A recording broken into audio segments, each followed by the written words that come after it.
बहुत तुमने एक अच्छा फैसला लिया कि तुम्हारे घर पे हुई बात घर के बाहर भी तुम्हारे रिश्तेदारों को तुमने नहीं बताया।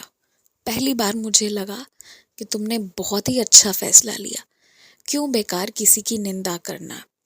अगर तुम किसी से मनमुटाव रख रहे हो या तो सामने ही कह दो, और सामने वाला यदि कहने लायक नहीं है तो किसी और को कहकर क्यों और लड़ाई के चार कारण उत्पन्न करना। क्योंकि जिन्हें तुम्हारी बात सीधे समझ नहीं आ रही, किसी के कहने पर भी समझ नहीं आएगी। क्योंकि कुछ लोगों को ना शब्द नहीं, मौन समझ आती है। तो कहाँ मौन पूर्णता धारण करना है, अब ये बात भी समझ लो, ये बात भी सीख लो। तो धीरे धीरे ना तुम्हारे जीवन में भी सब ठीक हो जाएगा। उम्मीद मत हारो। आशा की किरण अगर दिल में जगी हुई है ना, तो सब ठीक हो सकता है। फिर कोई बाल भी बाका नहीं कर सकता। अपने घर में ना अच्छे वाले पर्दे लगा कर रखो। तुम्हारे पर्दे के रंग कभी कभी ऐसे दिखते हैं जो बड़े मायूसी भरे होते हैं।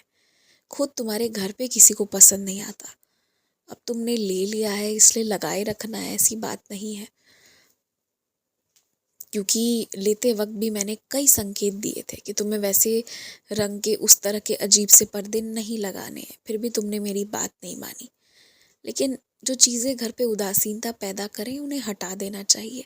कोई तस्वीर, कोई कपड़े, कोई रंग जो घर में नकारात्मकता लेकर आए या घर में उदासीनता का माहौल बनाए, उन चीज़ों को हटा देना चाहिए। तो तुम भी वही करो, हटाओ ऐसी नकारात्मक या ऐसी उदासीनता मन में भर देने वाले रंग को भी हटाओ। क्योंकि तुम्हारा खुश रहना बहुत ज़रूरी है। तुम खुश रहोगे तो हर एक चीज़ हासिल कर पाओगे।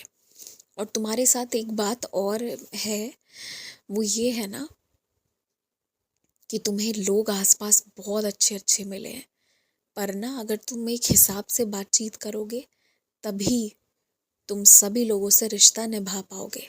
बहुत ज़्यादा बात करोगे और सभी के साथ रिश्ते घरेलू करने की कोशिश करोगे तो कुछ भी नहीं टिक पाएगा। इसलिए ध्यान रखना कि एक रेखा है वो पार नहीं होनी चाहिए, उससे ज़्यादा वार्तालाप नहीं होना चाहिए।